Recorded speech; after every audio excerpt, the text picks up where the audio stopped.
Salut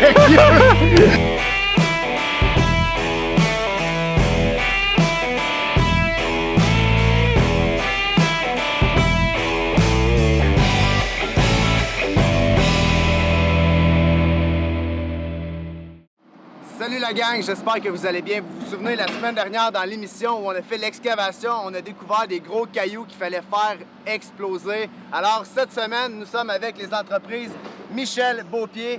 On va faire du dynamitage, on va forer, on va faire un paquet d'affaires, mais on va aller rencontrer Benoît qui va nous expliquer exactement c'est quoi qu'on doit faire, dans le fond, quand on fait du dynamitage, c'est quoi qui est important de savoir, de comprendre. Bref, démystifier ce monde de la dynamite. Présentement avec Benoît Beaupier. Comment ça va, Benoît? Très bien. Yes. Chanceux d'avoir une belle journée. Ouais, vraiment. Écoute, Benoît, dans le fond, la semaine dernière, dans l'émission, on s'est aperçu avec l'excavateur qu'on avait ben du rock et que, bon, tu sais, souvent, quand on fait une construction neuve, on a toujours peur de dynamiter parce qu'on a l'impression que ça va coûter une fortune, tout ça. Mais dans le fond, c'est une légende urbaine, c'est beaucoup de projets, c'est pas quelque chose qui est astronomique. Mais c'est quoi exactement les étapes? Là, on a trouvé du rock.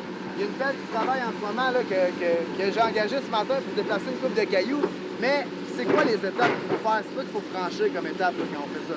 Bien, naturellement, les procédures un petit peu standards, naturellement, c'est venir voir le site. Quand on reçoit un appel d'un entrepreneur, d'un résidentiel, on vient voir, on vient constater sur place exactement qu'est-ce qui doit en être, parce que souvent, on est toujours un petit peu contraint à l'environnement.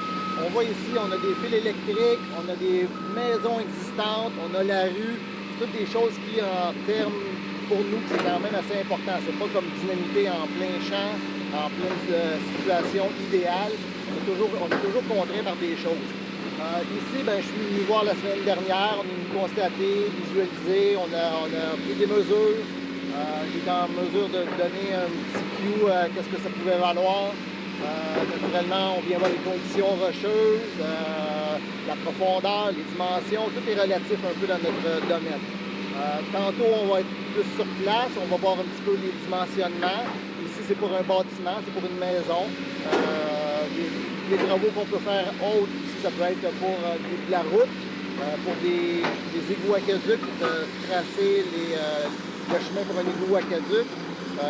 Pour des tunnels. Vous offrez une panoplie de services. On offre une panoplie de services là, dans le domaine du dynamitage, dans d'autres domaines aussi qui sont conjoints, dans le forage, pour les ancrages, pour les feux forés, pour le soutènement. Ça rentre un petit peu dans notre jargon de notre projet, dans notre créneau. OK, fait que là, pour ici, pour notre projet dont on parle ce matin, c'est quoi les étapes qu'il faut franchir, là?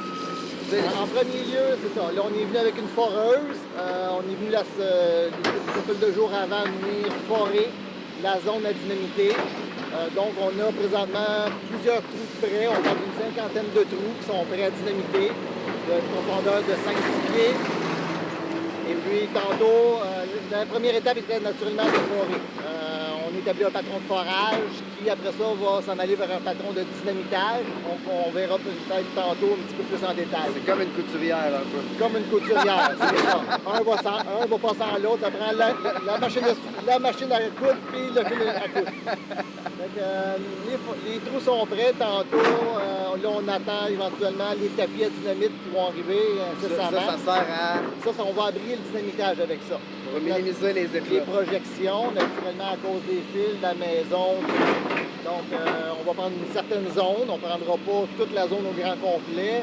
Mon dynamiteur qui connaît un petit peu le terrain, lui, il va être en mesure de dire on prend tant de trous, 10, 15 trous, pour minimiser les projections. Suite à ça, étant donné qu'on a un bâtiment existant, on va installer ce qu'on appelle un séismographe. Le séismographe enregistre les vibrations dues au dynamitage. Ça sert à contrôler naturellement les vibrations pour pas qu'il y ait de dommages au bâtiment environnant. Okay? Alors, en temps et lieu, probablement on verra un petit peu le chargement, on verra un petit peu comment on positionne les tapis, puis quand on va être prêt, naturellement, on va pouvoir éclater. On a mis en œuvre aussi, on a délimité la zone avec des pancartes de zone de dynamitage. Il va y avoir les sifflets qui vont se faire entendre en temps et lieu. Donc oui, on est pour avertir là, que ça se passe. C'est pour avertir que ça se passe, c'est une loi, c'est des règles qu'il faut naturellement suivre. Et puis comme ça, on va peut-être faire 4-5 sautages. Et puis, non, ce n'est pas des coûts astronomiques pour faire peur au monde. Naturellement, il faut que ça soit bien, une bonne logistique. Bien orchestré. Bien orchestré pour pouvoir avec l'appel. C'est tous des appareillages qui coûtent cher, on le sait.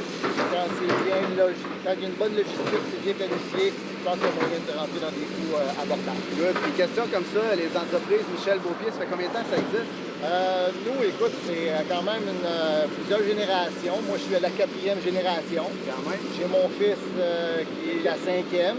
Et puis, écoute, on a des photos de mon arrière-arrière-grand-père qui, dans le temps, là... Mais dans ce temps-là, c'était comme dans... Non, c'était à la dessin masse. animé, là. C'était à la masse. Non, c'était à la masse avec quelqu'un ouais. qui prenait une pointe, qui tournait ça manuellement, qui avait 2-3 masseurs qui faisaient des trous comme Mais ça. comment il faisait faire exploser ça à distance? Je suis curieux. Ah, ben, à la dynamite, alors, c'était des mèches, là. Des mèches dans le Des temps. mèches, t'allumais la mèche, puis il partait à courir. On n'est plus là aujourd'hui. Comme dans Walt Disney, là. On est rendu avec des foreuses quand même électroniques, puis ça, là, d'autres performances. Alors, ça a changé, mais oui, c'est depuis une quarantaine d'années qu'on existe. Hey, merci, Benoît. Ça fait plaisir. Super cool. On va se revoir tantôt. Génial, good.